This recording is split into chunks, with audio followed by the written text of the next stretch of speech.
Hey everybody, thanks for being here on the Rundown with Ramon. My name is Ramon Ray, publisher of zoneofgenius.com. Here talking to my longtime friend. I call him a business icon. He has never said that, I don't think. Business icon, longtime creator and leader in the CRM space, Jon Ferrara. Jon, thank you for being here today, and I hope your family, I hope you are well as we do this discussion amongst friends. Ramon, I always love to see you because you are a bright, shining light amongst human beings.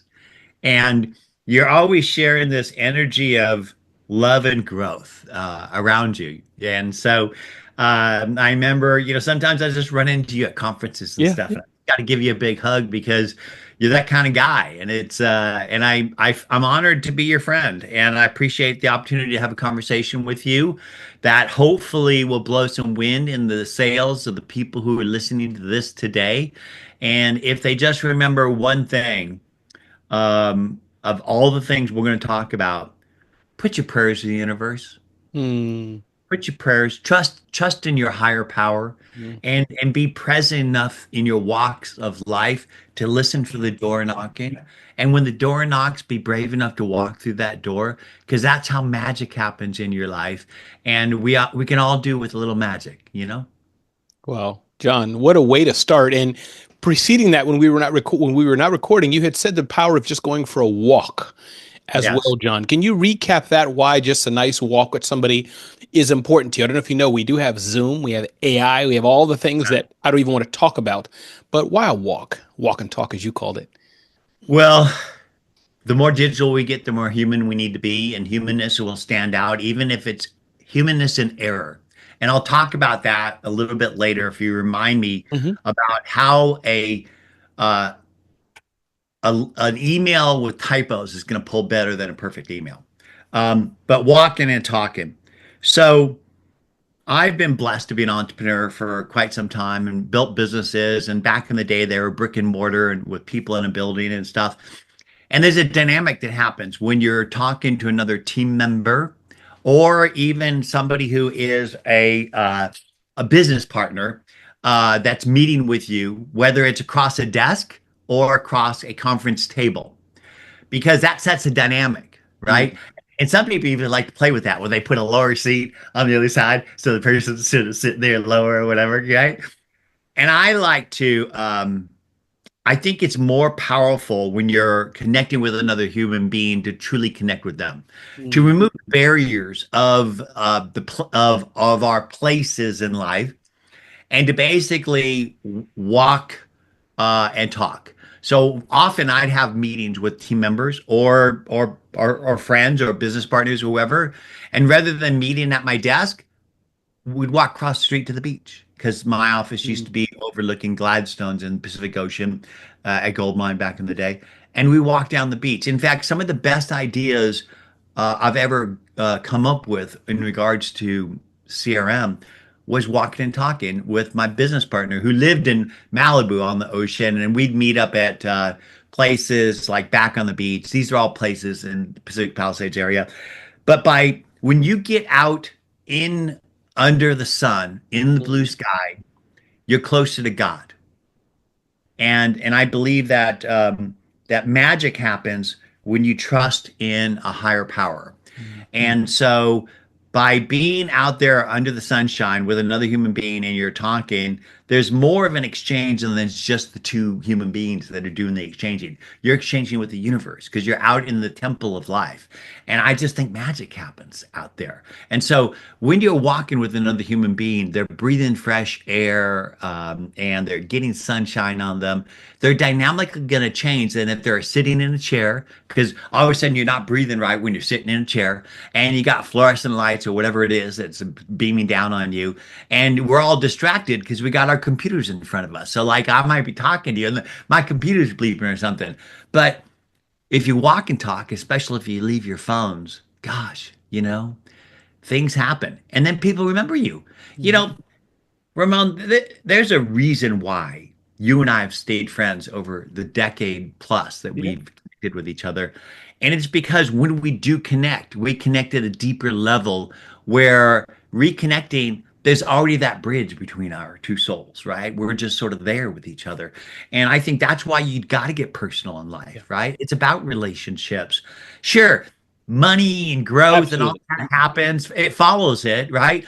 But if you can't connect with another human being and get them to open up to you about what their issues are, so you as a another human being can help them solve them, because that's all we do is in sales. We're problem solvers, right? We're trying to help people. We're selling people a better version of themselves. So walking and talking has probably been one of my favorite methods of human engagement. Mm. John, I don't know how to even properly ask you this question, but I want to say what has changed in the number of years, decades that you've been in the tech business. When you look at Mhm. your peers in business, and I say your peers, including CEO of Starbucks, peers in the bigger sense of the word, other people who are doing some interesting things, and then compared to when you first started, I assume there's been things that have changed. And I'm not talking about technologically, John, but anything that amazes you, anything that's pretty much the same, anything that's different. If you were rebuilding a new company today that's an AI wireless SQL injected, I'm trying to use some fancy terms, new data lake company, and you're still John, though, you're still spiritual. You believe in walking, you're still kind soul. Could you just talk about what I'm trying to express? Just what's changed, what's been the Sure, same? I don't even know what I'm asking, John, but I just feel you have that's an answer. okay. I got something. Okay, Um, good. my Felix bag of tricks. You Okay. ever see Felix the cat? Google it. It's a cartoon that used to be Yeah. on. He Yeah. had a bag, and in the bag it was endless. He just pulled stuff out of there all the Everything time. you needed. James Bond. Um, I think that each decade or so, Mhm. there is a theme to it, right? The go-go 80s and the 90s and stuff. Just watch Wolf of Wall Street or, a lot of these movies, right? There's a philosophy of the moment. And I think that if I was starting a business today, I'd run the opposite, right? Like I wouldn't go the flow, right? And what is the flow today? It's division and hatred, right? It's Especially in the political lens, especially and greater to those who are either yeah. innocent bystanders and sucked up in it, or those who know what they're doing, which is even And worse. and in business, I almost feel like we've kind of gotten back to bag and tag, Mm. right? So there was an Oracle executive who was speaking at the Serum conference in New York City that I attended 15 years ago when I first started Nimble. And it was right in the middle of the financial crisis. And he said, the job of enterprise companies is to eliminate headcount at a point where, like, there were thousands of people getting laid off. Like, people didn't know their future. And I thought to myself, how cold, right? How mean. And And so you look at these like Oracle salespeople, these Salesforce salespeople, they're all about maximizing the dollar out of your pocket. That's their goal. Mm. Is that a good goal for any business to maximize dollars out of their customers' pockets? How about maximizing growth out And of by the the way, I'm sure they would say different if they were there, that we're there to serve our customers and maximize value, and we have overhead No, costs and et just look cetera. at the pricing models. The pricing models of today's business software is give it away free, but get them in the end, Yeah. right? So HubSpot's free, but if you actually want HubSpot sales, do templated email tracking, that's $500 a month, and you got to pay for that 12 months in advance. And if you want HubSpot marketing, you put 10,000 contacts in there, it's going to cost you $10,000 a month, and you got to pay that 12 months in advance. So what is that? I don't know. It's 120,000 plus 6,000, so that's $126,000. How many businesses can afford that? So I really believe that we go through cycles where we're sort of like a sine wave, right? Like there's periods where there's people like Jimmy Carter who are all about serving others, and there's people that are different than that who are all about how much can I get, and it's a transactional sort of means of business. So I really believe that if you want to stand out from the crowd today, you really need to stop talking about yourself and your products and start talking about how you can make other people great. Because people don't buy great products, they buy better versions of themselves, and nobody wants to hear about you or your products. They want to learn how they could be great. And so I that's what we do. That's what I do. I try to basically help others grow. And I basically came to that conclusion when I was 41 and I got a head tumor and almost died after selling gold mine for cash. And I had a lot of money, but I didn't have a lot of life left. And I said to myself, well, why? What's life about? And I came to the conclusion after doing some spiritual work that I think life's about growing your soul in the brief period of time that we're here. And the best way to grow your soul is by helping other people grow theirs, rinse and repeat. And so that's why I built Nimble, is because what's more powerful than helping people achieve their dreams in life? And what better way to achieve your dreams in life than to build a sustainable garden of relationships around you where you're putting things in that garden that attract other people of like mind. And that combination of people, that constituency, that community is trying to deliver something higher power than themselves, right? And so I just think that if you're in this world to make money, yeah, you can make money, but is that what your life's really about? I think life's about making memories out of moments with people you love, and the money will come, right? I think abundance is there if you open yourself up to it, but memories out of moments with people you love. That's nobody ever said on their deathbed, "Gosh, I wish I made more money." But they do They said it, I say, wish I had more to give away. They may have said that I version. wish I had more time Yeah, yeah. with people, right? And so if I was starting a business today, I'd start something that is very human focused, relationship focused, that's about helping other people grow. And guess what? That's what I'm doing, baby. John, I'm curious.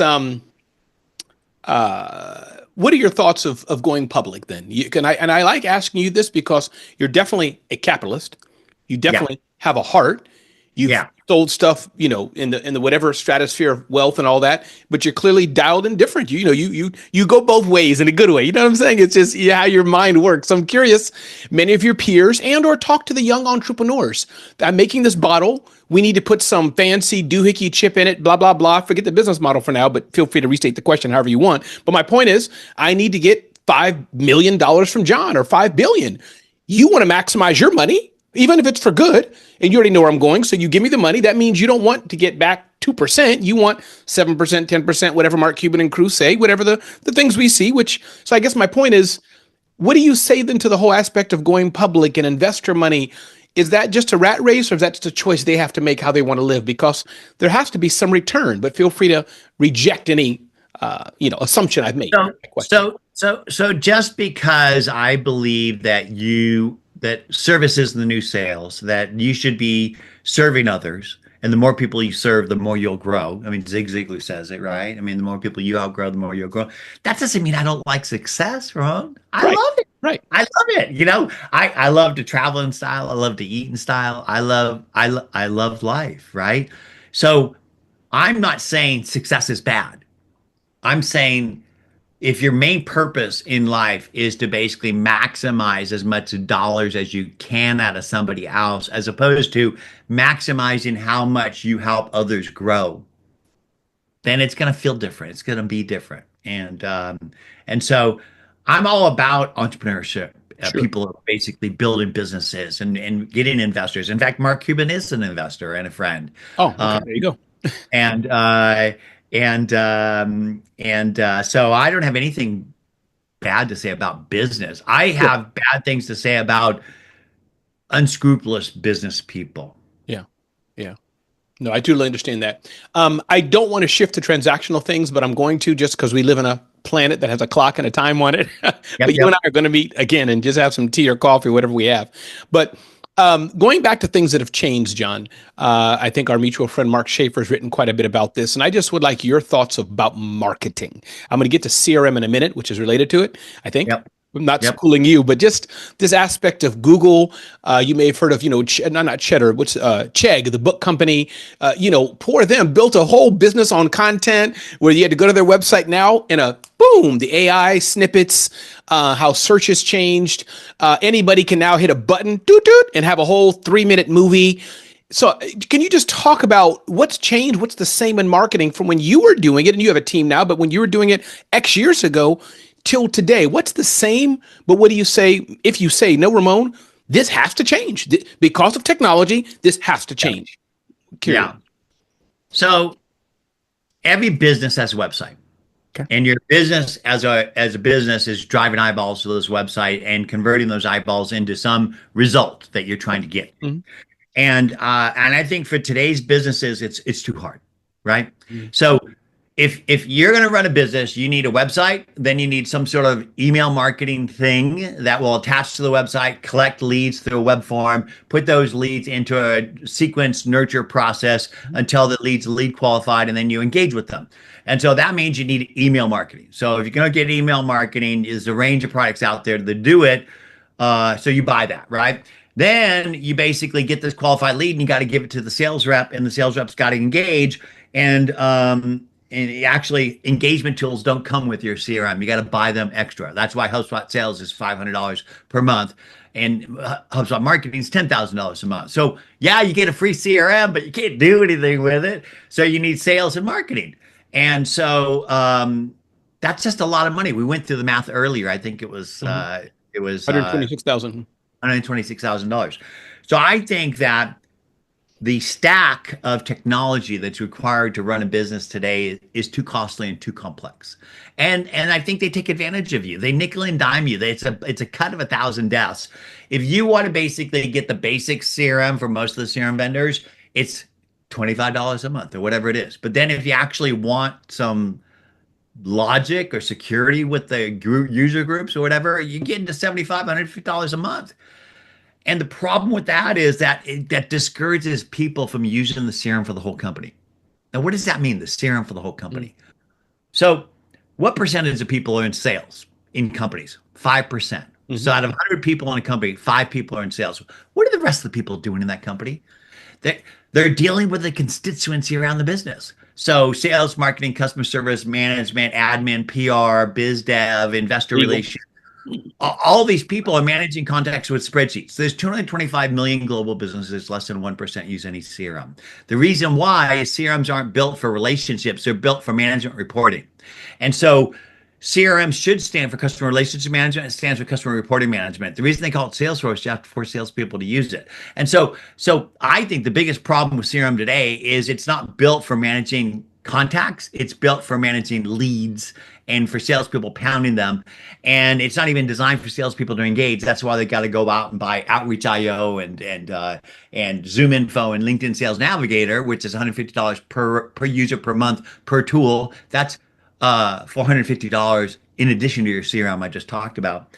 And people wonder why it's hard. And most people that are listening to this are small businesses and or work groups within bigger businesses, and they're trying to behave like small businesses. And so I just think that what needs to change in today's technology stack is the vendors need to have simpler pricing and make it easier to adopt these things.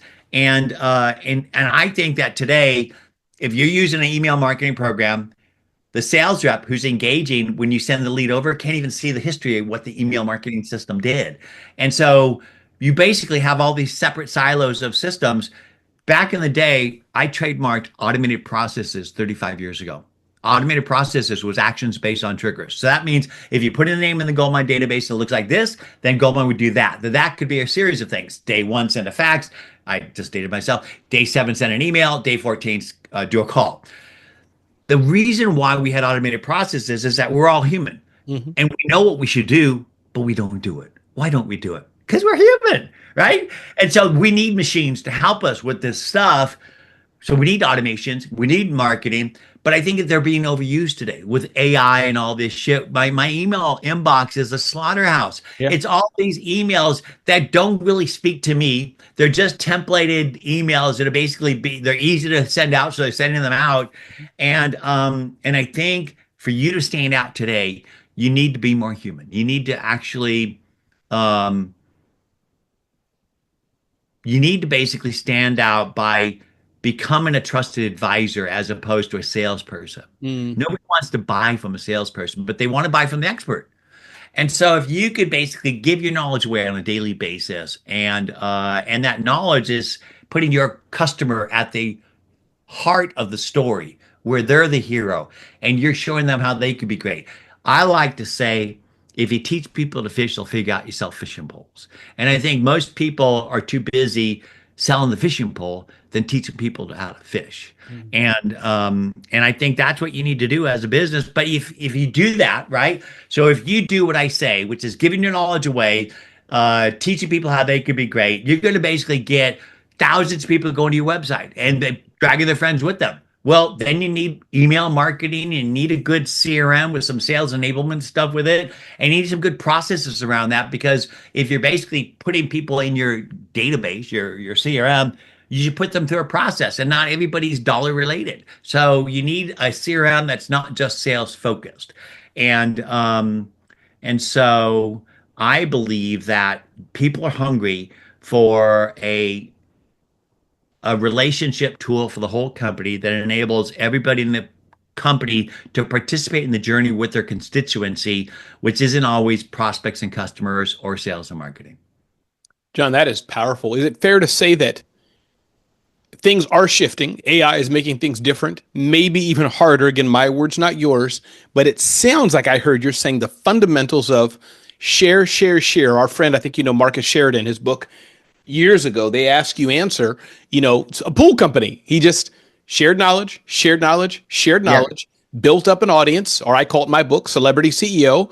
At some point, people are going to get into your funnel, email, social, whatever it may be, and Yep. you be nice, brush your teeth, smile and shake a hand, and your Yep. company will grow. Now, how fast and all that grows, that's another story. But am I repeating what I heard that pretty much Yep. you Yep. can In keep doing fact, the same thing? I'm gonna give you a story. Okay.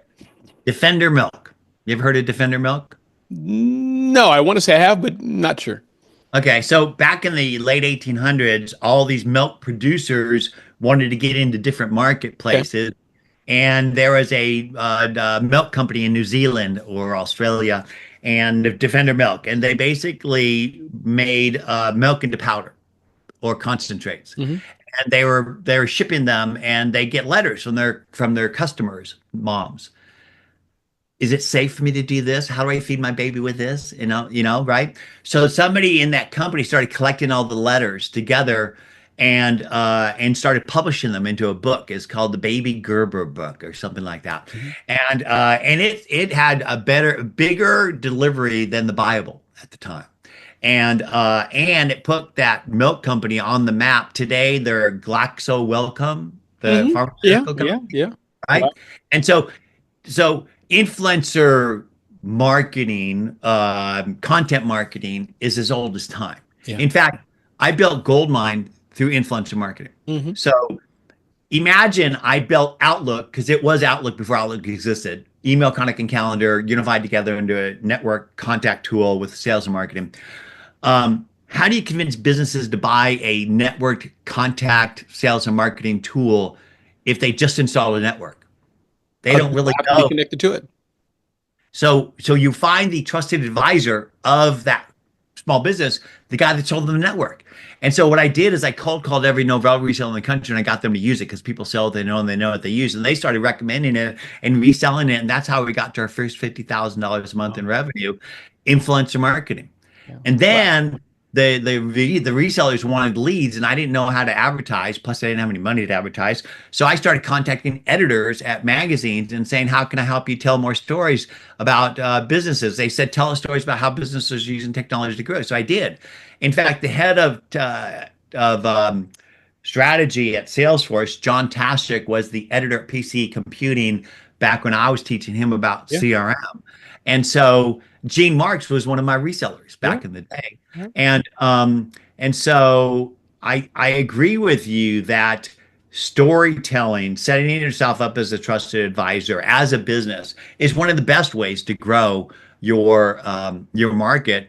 And AI is a great tool for helping you to write that content. I mean, Ramon, I used AI to design my HVAC and water heating systems for my remodel because I couldn't get the plumber to actually talk to me and tell me what systems I needed. So I had to tell him what systems because the plumber, what he does is he goes to Ferguson's distributor and basically tells them the size of my house. In fact, Ferguson sold me the appliances and the fixtures so they could add it up. But I basically gave ChatGPT my list of hardware and appliances from the different vendors and the plans for my house, and it designed it all for me. So Wow. it's not that I don't like AI, Right. but I do think that you need to tweak it. You need to put yourself into it because when people read your stuff, they know it's Ramon. They know you have a voice, right? And I think we all need to have a voice, right? MailChimp had this funny voice. It's the banana guy, right? Like so y'all you need to have a voice that separates you and you can't just rely on AI to write your stuff for you. You need to put some humanness in it. And in fact, we're launching email marketing at Nimble at this moment, and I'm actually going to experiment with some outreach to some friends like you. But I would never send a templated email to all my friends like that. So what I do is I have basically a field in Nimble called snippet, Mhm. and what I'll do is I'll go write a snippet that will get inserted in the beginning of the email, and I say, "Hey Ramon, it's been a while. Yeah. I've been loving watching your show. I'd love to be on it if you honor me with that. But I want to tell you about something, and I would love to get your feedback on it. And so you tie in something human so that starts it, and then you can tell them whatever you're going to tell them because you earned that trust over time through the real relationships when you're there human to human, and that gives you the ability to knock on their door in the future and ask for their help. Ramon, people love to be asked for help. Yes.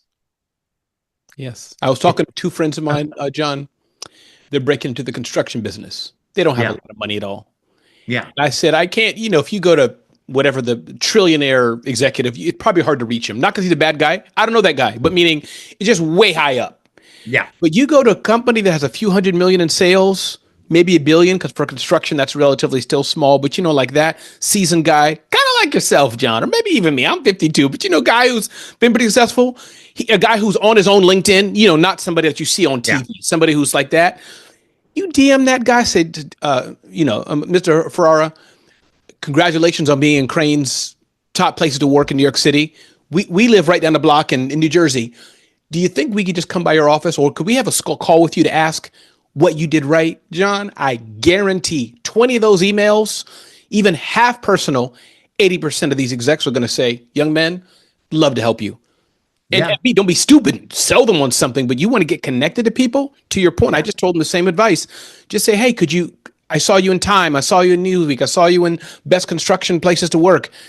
Could I have 10 minutes of your Or, time? or better yet, I read or watched that video that you did, Mm, and when you said teach people to fish, they'll figure out you sell fishing poles. It's just a light bulb went off in my head, and John, I want to know how do you come up with that stuff? Like, where do you get that? Where does that come from? I was thinking that question. Right? And and my answer is, well, first off, I would respond to that Yeah, person, right?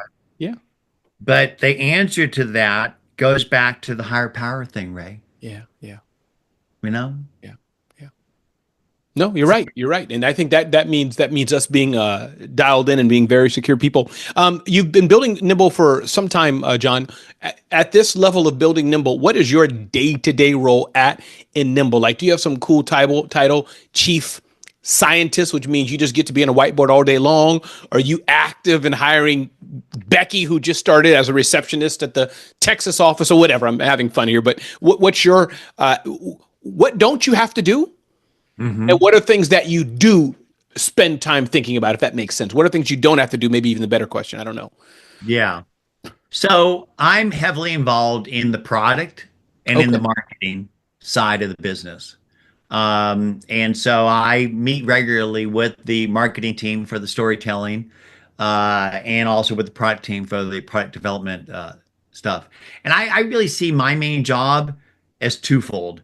I'm the chief evangelist officer, but really my job is to grow other evangelists Mm, because it can't be the John show. And so my role in any organization that I'm a part of is growing the people around me. And I think that that's been my greatest joy in any business I've ever been in is growing the people. And if you were to ask people, if you ever actually meet people who worked at Nimble or Goldmine, mm, I think what they'll say is it felt like a family, and it was some of the best times of my life. And it wasn't just about fun because we do have fun, right? We walk to lunch together as a group, and we go to concerts together, like at the Hollywood Bowl or the Pantages to see us. We went to see the Wicked thing, mhm, mhm. but I think that the you need to make sure that people have the ability to they're empowered to make decisions in the Yeah. moment that they're with customers, that they are growing, they're challenged, they feel rewarded. And so I do a lot of that. But I think my greatest joy is talking to customers and Mm, partners, because they're the ones in the trenches. They're the ones actually doing the work stuff. And so I spend a lot of my time doing what we're doing right now. I might be talking to, um, Brian Solis or mhm, you or Lee Odin or a variety of people or just regular people. I learned so much from listening to customers' struggles, mm. and translating that into solutions. I think the best products come from your own need because you're passionate about it and you understand the problem. And because I'm not physically running that type of business, Right. by talking to those people and listening to their pain, I learn a lot. In fact, at Goldmine, I'd go get on the customer support lines and just I take incoming calls. And your job as a CEO is to make sure that the journey that your constituency is having around your business is optimized. Yeah. And I used to count the keystrokes it took to or clicks it took just to get something done. Like if it takes 5 clicks or too many keystrokes, it's just too much. Mhm. And so I love the product, I love the people, and I love the storytelling. Wow, that is powerful. Any particular customers? I don't need a name or anything, but unless you want, but any particular customers that come to mind that you think, wow, Ramon, they started with us like this, now they're like this, and I know I've transformed their business and maybe their lives. And you can give a name or just kind of a metaphorical who that might be, however you wish to answer that. Well, we've got a company in Ireland. I'm half Irish, by the way. Okay. Um, and uh, and they've got, I think, I don't know, 150 salespeople running on Nimble, and they're selling Wow. valves and stuff. And they were a Goldmine customer, and Goldmine recently just shut themselves off for new customers. So, all you Goldmine people out there listening, you got a home in Nimble. You got a friend in me. Um, but uh, but they but I love these guys because they're out in the field, and they're touching customers and they're using it more in a relationship sort of cycle of their business. So I love that. I also love the fact that a lot of our customers are using our web forms now to capture leads and our automated processes to nurture the leads and stuff. I love the fact that we're coming out with the email marketing, but more important to that, It's going to be huge. I I think you need to listen and engage on whatever channels that your customers are speaking to you on. Mm, And today, back in the day, that might have been social and email is never going away, but text and chat and phone are still powerful tools. And so this year, we're going to be delivering bi-directional communication, not just on email through your email service provider and the email marketing engine, but also a chat channel on your website, text back and forth, and phone.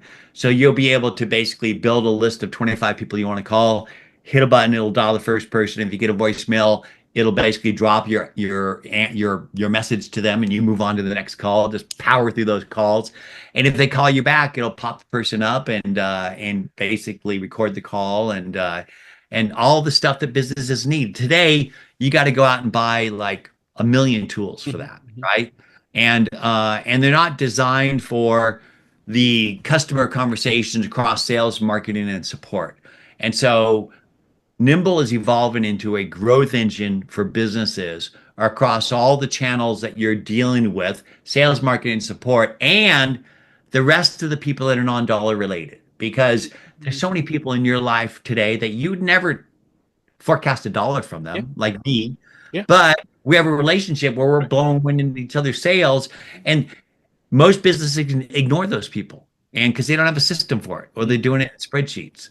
And so I love the businesses that are using Nimble for the non-sales functionality, like SEMrush, or some of these other companies that are using it for influencer marketing. yeah, And because it's more powerful when other people talk about you than when you talk about you. absolutely. And and if you could tell great stories and get other people to tell their stories, that's what real marketing is.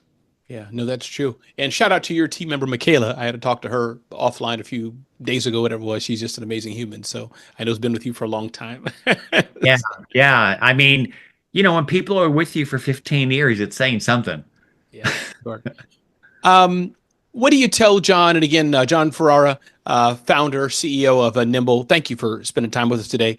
I got a few minutes left here. John, what do you tell the two different entrepreneurs? The one that's just starting up today, they don't know what it was like, in my case, 25, 30 years ago. I'm 52. I've been doing this for a while, small scale, but I'm proud of what I've done, fed my family and more. In your case, you've done it definitely on several magnitudes more monetarily, and you've been at this for a while as well. But what do you tell the new entrepreneur? Talk to them just about they're in a world where they can just AI everything. They don't even know what it's like to go to the library. They don't know what it's like to go to SBDC library or SCORE library. Where I've met counselors. SCORE is great. It's just meaning it's a different world. The CD-ROMs of the top 5 million LLCs you download or whatever. Talk to them, and then also talk to the mature entrepreneur, the one who's in the hustle. They're trying, John, to get over that $1 million, $2 million. So if that's helpful, just two different business owners, one starting off trying to build something, the other's been in it for a while, but they're challenged. Any thoughts? Well, number one, I'd say build a plan, Mm, right? So I like the three P's in life: passion, plan, and purpose. Figure out what your passion is, build a plan to achieve it, make it your purpose on a daily basis. Take that plan and put it on your mirror. And every day you get up, you say, what am I doing today to mm, take one step further towards that goal? And entrepreneurship is is a series of steps over time. And in many cases, the winner is the turtle, mm, right? The turtle that takes one step at a time and just stays the course, right? And so to that person just starting out, um, go read Napoleon Hill, Think and Grow Rich, figure out your three P's, what your passion, your plan, your purpose is, and and build a sustainable garden of people around you that can help you grow, especially mentors, um, and other people who've done things similar to what you want to do, and and trust in your higher power. mm, To the seasoned person, um, I think you need to basically step outside mm. because you're in the middle of the forest, and sometimes it's hard to see. And if you keep doing whatever you're doing, you're going to keep getting what you got. So if you're stuck at a million or 2 million, it's maybe you need to take a moment and go on a vision quest or something that you can get some enlightenment. Bring in an outside person, although those consultants always scare me. Um, but I do think that there are I would find other businesses that are that were at my stage that have broken through that, and I'd start talking to those people. I think, you might have laughed at Score or, one of these different groups where these CEOs mentor each other. Yeah. But whether you're talking about what is it, Yip or Yipe or Yes. The young entrepreneur or something or other, I believe, if you're referring to that. yeah, yeah. I often tell my kids, you become who you hang out with. Yeah. And if you're hanging out with the musicians and the geeks, Yeah. you're going to be different than if you're hanging out with the stoners. That's right. That's right. And I must say, over the years, I've hung out with many a Score counselor who's benefited me and other entrepreneurs, and being able to, you saying yes to taking my call even today to just chat with you. But Jon Ferrara, anything I didn't ask you today? I'm sure I didn't ask you a lot of things, but anything I didn't ask you that you wanted to close on or talk more about before we end this season of the Jon and Ramon discussion? Well, usually, I would talk about some of the things we already talked about, right? Yeah. Like, um, but I will say this. I'll leave the audience with a little tidbit. Okay. Um, People are going to judge you based off of what is written on the internet, Mm, right? So Google yourself, Google your business. Are yes. you happy with what you see? If not, you can change it. You could actually program search to say what you want it to say about yourself and your business just by building a Wikipedia page on yourself and your business. Okay. And AI will read that. And when people ask ChatGPT about you or your business, in fact, you should do that as well. Hmm. You should ask ChatGPT and Gemini and the other major ones about yourself and your business. Um, I did that. I was a little scared at what it said. It knows me. It knows me too well. It has consumed every interview I've ever done, every video I've ever said, and all the words. And I asked ChatGPT, tell me some of the more powerful common things I say, and it knows them all, right? But your network and your brand are your net worth, and you need to be nurturing and building those on a daily basis. And if you don't have a personal CRM, go get one because your contacts are your gold mine. And the more you put into that mine, the more you're going to pull out of it. And LinkedIn isn't a good contact manager because you can't segment or tag those contacts without spending $150 per month for LinkedIn Sales Navigator. And Google Contacts isn't really a great contact manager.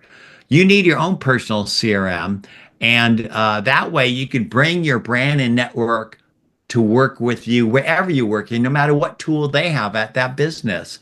And so if you're listening to this today and any of this resonates with you and you want to check out Nimble, go to nimble.com, and I'm going to give you 40% off your first 3 months. If you do decide to subscribe, use the code JON40, John 40, and reach out to me. Connect with me on whatever channel is comfortable for you. My email is john@nimble.com. Let me know how I can help you grow.